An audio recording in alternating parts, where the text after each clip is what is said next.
ये है इंडिया का वो नक्शा जिसे 145 करोड़ भारतीय जानते हैं, लेकिन ये है इंडिया का वो नक्शा जिसे पाने की जद्दोजहद आज से नहीं बल्कि 90s से जारी है। अब कई सरकारें आई और गईं, लेकिन इसको पाने की भारत की कोशिश कभी खत्म नहीं हुई।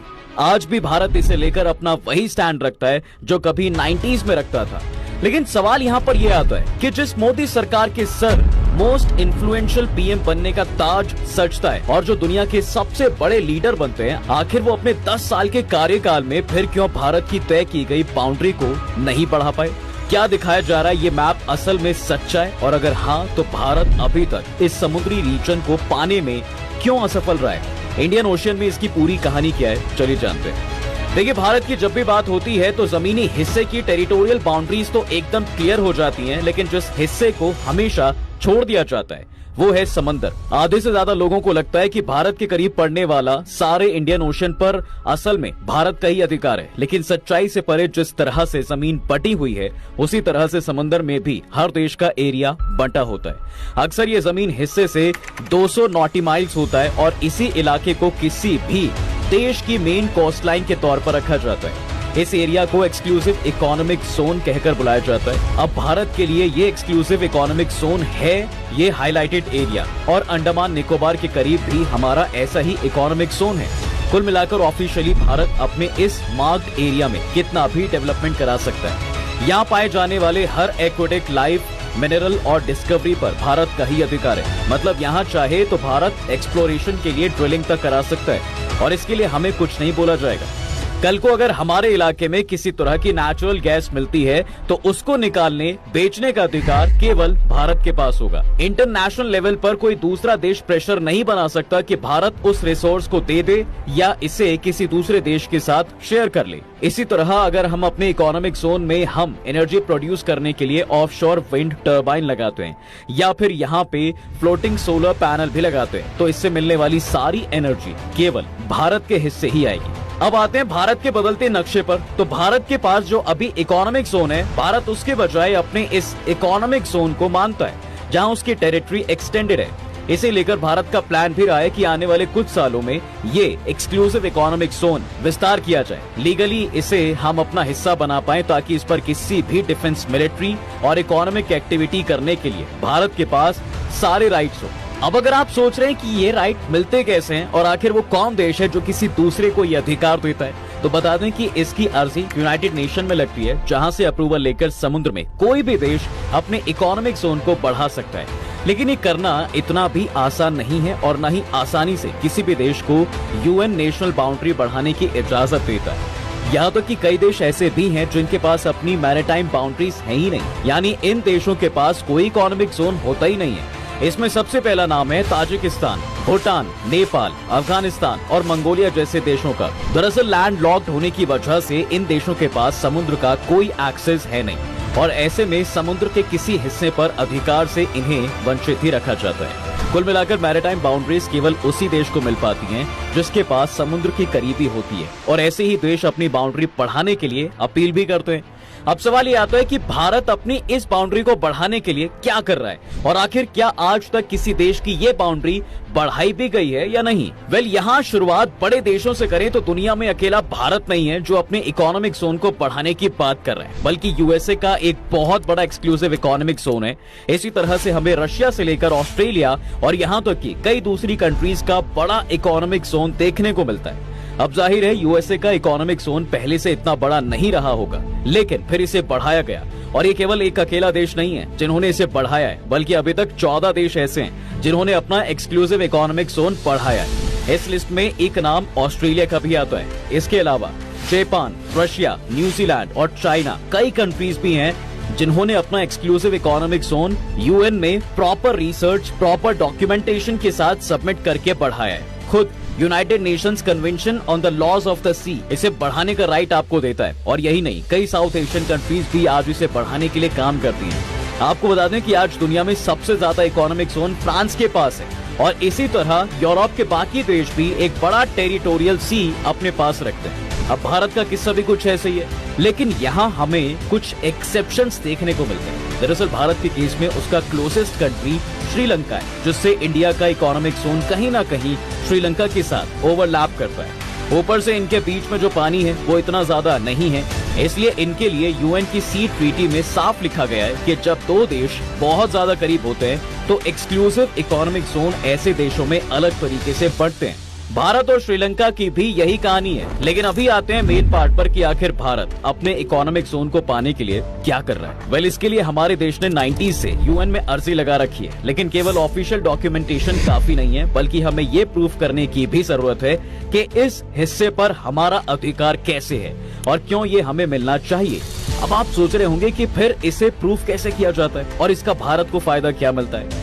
देखिए, भारत के केस में एक्सक्लूसिव इकोनॉमिक जोन को प्रूफ करने के लिए सबूत जमीन से ही मिलते हैं। मैप पर जरा यहाँ पर ये देखिए, यहाँ आपको जो कोस्टल लाइन दिख रही है ये इंडिया का लैंड है।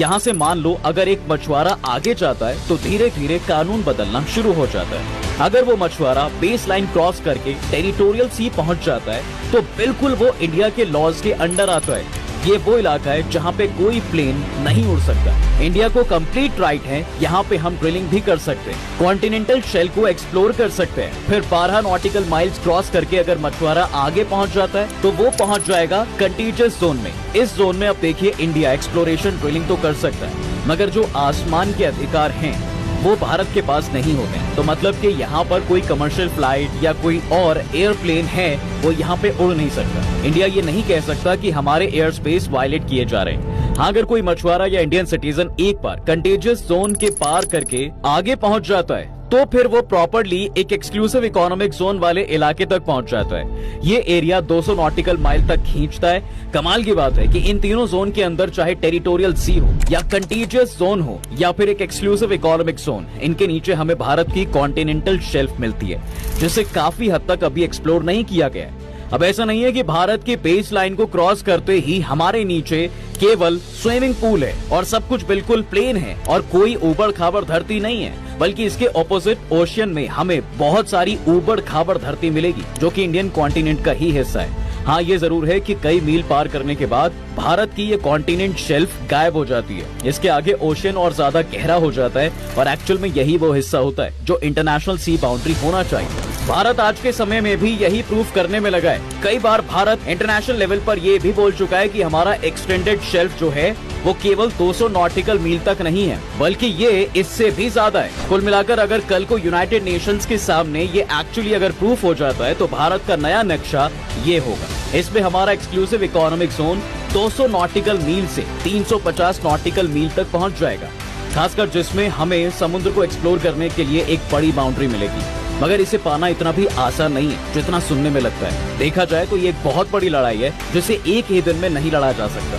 भारतीय सरकार, एक्सपर्ट्स और डिप्लोमेट्स चाहे इसे कितनी ही जल्दी क्यों ना पाने की कोशिश करें, लेकिन ये एक बहुत बड़ी प्रक्रिया है। इसके तहत 1999 से लेकर अभी 2024 तक भारत पहले ही कई प्रूफ दे चुका है। अब तक टोटल 6000 पेजेस ऑफ रिसर्च यहाँ हमारे एक्सपर्ट सबमिट कर चुके हैं। शायद आप ये ना जानते हो, लेकिन स्पेसिफिकली इसके लिए हमारे कई साइंटिस्ट दशकों से मेहनत कर रहे हैं। ऊपर से स्पेसिफिकली हमने कई मिलियंस ऑफ डॉलर्स भी इस बाउंड्री को पाने के लिए खर्च किए। प्रूफ के तौर पर यहाँ पर ये वीडियो एविडेंस फुटेज से लेकर सॉइल सैंपल और कई चीजें जमा भी हो चुकी है। लेकिन यूएन की स्पेसिफिक बॉडी ये अभी भी डिसाइड कर रही है कि किस कंट्री का कितना एक्सक्लूसिव इकोनॉमिक जोन है। वो लोग तो अभी तक इवैल्यूएट ही कर रहे हैं कि इंडिया का एक्सक्लूसिव इकोनॉमिक जोन बढ़ा भी सकते हैं या फिर नहीं। अब भारत की सिचुएशन में इतना टाइम इसलिए भी लग रहा है क्योंकि हमारे पड़ोसी देशों के इकोनॉमिक जोन को देखते हुए भी ये फैसले लेने।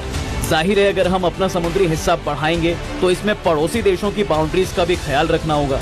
ऊपर से जो एरिया वो लोग क्लेम करते हैं उनका इकोनॉमिक जोन भी इससे अफेक्ट नहीं होना चाहिए। इन्हीं सब के चलते ऐसे फैसलों को लेने में समय लगता है। जाहिर है अगर कभी भी जब किसी देश की कोई भी बाउंड्री बदलती है तो पड़ोसी के कान जरूर खड़े हो जाते हैं, खास तौर पर तब जब पड़ोसी देश आपके काफी करीब हो। इसमें पहला नाम है बांग्लादेश और म्यांमार का, जिनके साथ हमारा एक small portion bay of Bengal पर ओवरलैप करता है। ऐसे में जाहिर है भारत का क्लेम म्यांमार के क्लेम से अलग होता है। ऐसे ही भारत और पाकिस्तान के क्लेम भी एक दूसरे से अलग हैं। उधर सी टेरिटरीज को लेकर ओमान के भी कुछ क्लेम्स हैं जो एक दूसरे से बहुत अलग हैं। ऐसे में ये कहा जा सकता है कि थोड़े बहुत इश्यूज तो हमेशा रहेंगे और इन प्रॉब्लम्स को ध्यान में रखते हुए यूएन को ये फैसला सुनाना होगा ताकि बाद में दूसरे देश इसे लेकर उंगली ना उठा सकें या लॉन्गर रन में इससे कोई बड़ी समस्या ना आ जाए और बाकी देशों के साथ भी भारत के डिप्लोमेटिक रिलेशंस खराब ना हो। वैसे आपको बता दें कि हमारे देश के लिए केवल एक्सक्लूसिव इकोनॉमिक जोन मिलना काफी नहीं है। हमें चाहिए कि भारत में एक ऐसा प्राइवेट सेक्टर हो जो खुद डीप सी माइनिंग करने के लिए तैयार हो। ये सारा काम अगर हम भारत सरकार तक छोड़ देंगे तो पता नहीं कब भारत सरकार के पास इतना बजट आएगा कि वो यहाँ पर मिलियंस ऑफ डॉलर्स इन्वेस्ट करके इंडिया के एक्सक्लूसिव इकोनॉमिक जोन में प्रॉपर रिसर्च करें, प्रॉपर तरीके से यहाँ ढूंढा जाए कि क्या यहाँ पर क्या नेचुरल गैस है, ऑयल है और क्या क्या हम यहाँ पर एक्सट्रैक्ट कर सकते हैं। अब ज्यादातर जब इंडिया का बजट बनता है तो मेन प्राथमिकता तो ये रहती है कि हम लोगों को रिलीफ दें, डिफेंस के लिए बजट अलॉट करें, इंफ्रास्ट्रक्चर के लिए बजट बनाएं। लेकिन इन सब से परे जब रिसर्च एंड डेवलपमेंट पर खर्च करने की बात आती है तो बहुत कम पैसा बचता है ऐसे प्रोजेक्ट्स के लिए। ऐसे में जाहिर है कि ऐसे प्रोजेक्ट्स तो प्राइवेटली ही किए जा सकते हैं। तो दोस्तों आपको क्या लगता है कि कितना जल्दी भारत अपने इकोनॉमिक जोन को बढ़ाने के लिए काम कर सकता है और मौजूदा सरकार डिप्लोमेटिकली क्या कर सकती है जो हमारा जोन बढ़ सकता है? हमें कमेंट बॉक्स में जरूर बताएं। अगर ये वीडियो पसंद आया तो इसे अपने दोस्तों के साथ शेयर कर दें। वीडियो को लाइक करना ना भूलें और अगर आपने हमारे चैनल को अभी तक सब्सक्राइब नहीं किया है तो वो भी कर दें। साथ ही बेल आइकॉन प्रेस करना बिल्कुल ना भूलें ताकि हमारी वीडियो आप तक जल्द से जल्द पहुंच सके।